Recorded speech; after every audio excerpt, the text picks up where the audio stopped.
রহমাতাল লিল আলামিন নবী আমার মেরাজ থেকে আসার পর পয়গম্বর আমার সাহাবায়ে কেরামকে নিয়ে যখন মসজিদে নববীর মধ্যে বসলেন রে, এমন সময় হঠাৎ করে প্রিয় নবী আমার রহমাতাল লিল আলামিন নবী আমার বলতেছেন, হঠাৎ করে বিলাল কোথায় রে?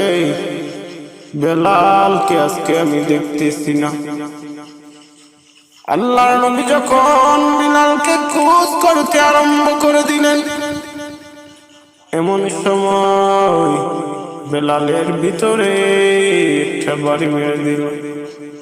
না জানি রহমাতাল লিল আলামিনের সঙ্গে কি অন্যায় করে ফেললাম রে, না জানি রহমাতাল লিল আলামিনের কাছে কোনো অপরাধ করে ফেললাম কিনা। বেলাল কান্না জড়িত চোখ নিয়া যখন আল্লাহর নবীর সামনে দাঁড়ায়,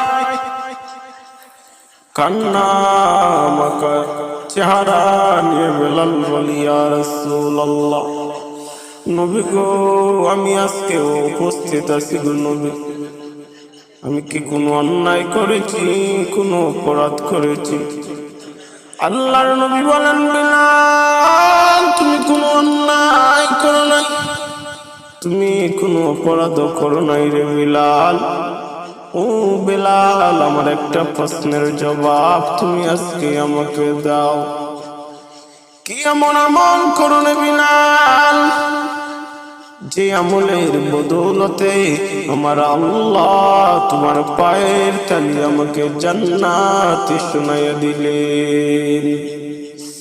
হযরত বিলাল বলেন, নবী গো, আমি এমন কোন আমল করি নাই, আমি বেলালের জানা নাই গো নবী। তবে ইয়া রাসূলুল্লাহ, ইয়া হাবিবাল্লাহ, নবী গো আমার, আমি প্রতিদিন যখন ওযু করে মসজিদে প্রবেশ করি গো নবী, প্রতিদিন তাহিয়াতুল মসজিদ 2 রাকাত নামাজ আমি মসজিদে পড়ি।